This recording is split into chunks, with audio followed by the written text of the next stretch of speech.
dawn. He croaked on and on and on. Other creatures loathed his voice, but alas, they had no choice, and the crass cacophony played out from the sumach tree, at whose foot the frog each night ministered until morning light.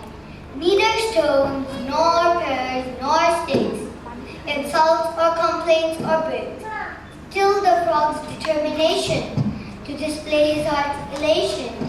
But one night, a nightingale, in the moonlight cold and pale, perched upon the sumach tree, casting forth her melody, dumbstruck sat the gaping frog, and the whole admiring bog started towards the sumach rat, and when she had ended, clapped. Ducks had swarmed and heralds waited to her as he serenaded, and a solitary loon wept beneath the summer moon. Toads and teals and tillers, captured by her voice, cheered on in rapture. Bravo to the right home! So the nightingale once more, quite amused to such applause, sang till dawn without a pause. Next night, when the nightingale shook her head and twisted her tail, closed an eye and puffed green, and had cleared her throat to sing, she was startled by frogs. Sorry, was that you who spoke? She inquired when the frog hopped towards her from the bog. Yes, The frog replied, you see, I am the frog who owns this tree.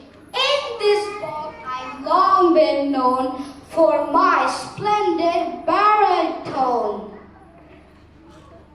And of course, I well my pen for bog trumpet now and then. Did you like my song? Not too bad, but far too long. The technique was fine, of course, but it lacked a certain force. Oh, the nightingale confessed, greatly flattered and impressed, that a critic of such note had discussed her art and throat. I don't think the song's divine, but oh, well, at least it's mine. That's not much to boast about. Said the heartless frog. Without proper training such as I and a few others can supply, you will remain beginners.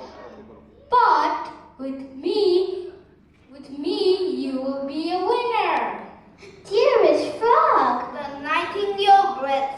this is a fairy tale, and you are Mozart in disguise, come to earth before my eyes. Well, I can charge a modest fee, Oh, but it won't hurt you, you'll see. Now the nightingale inspired, flushed with confidence and pride, with both art and adoration, sang and was a huge sensation. animals far more down flocked towards the magic sound, and the frog with great precision counted heads and charted admission. Though next morning it was raining, he began her vocal training. But I can't sing in this weather. Come, my dear, we'll sing together. Your scarf and sash, quash, quash, quash. So the frog and nightingale journeyed up and down the scale. For 6 hours till she was shivering, her voice was hoarse and quivering. Though subdued, sleep deprived, in the night her throat revived, and the sumach tree was bold with a breathless static crow. Out of sandwich tuck of Kent, Barnett and Melody Trent, Martin Cardinal Mephisto, and the coons with Monte Cristo. Ladies with tiaras glittering in the interval sat twittering, and the frog observed the glitter with a joy both sweet and bitter. Every day the frog would sold her songs for silver, tried to scold her. You must practice even longer till your voice like mine grows stronger. In the second song last night, you got nervous in mid-flight. And my dear, there are more thrills. Audiences enjoy such thrills. You must make your public happier. Give them something sharper, snappier. We must aim for better billings. You still owe me 60 shillings. Day by day the Nightingale grew more sorrowful and pale. Night to night her tired song zipped and trilled and bounced along, till the birds and beasts grew tired at a voice so uninspired. And the ticket office cross crashed and cheered warmers. Warmer ears were now addicted to applause, quite unrestricted, and to sing into the night, all alone with no delight. Now the frog puffed with rage. Brainless bird, you're on the stage. Use your wits and follow fashion. Puff your lungs out with your passion. Trembling, terrified to fail, blind with tears, the nightingale heard a mountain silence cry, puffed up, burst of wings, and died. Said the frog. I tried to teach her, but she was a stupid creature. Far too nervous, far too tense, far too prone to influence.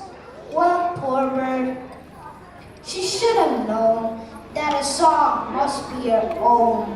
That's why I sing with panache. Quash, quash, quash. And the rival through the bog.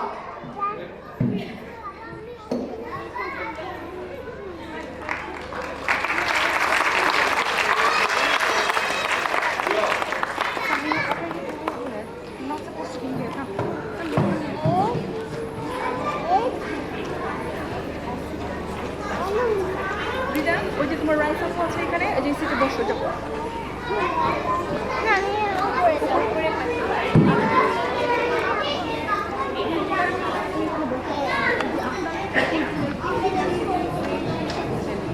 Deep phone, what? You talk? Yeah. You talk that. Never knew he had it in him.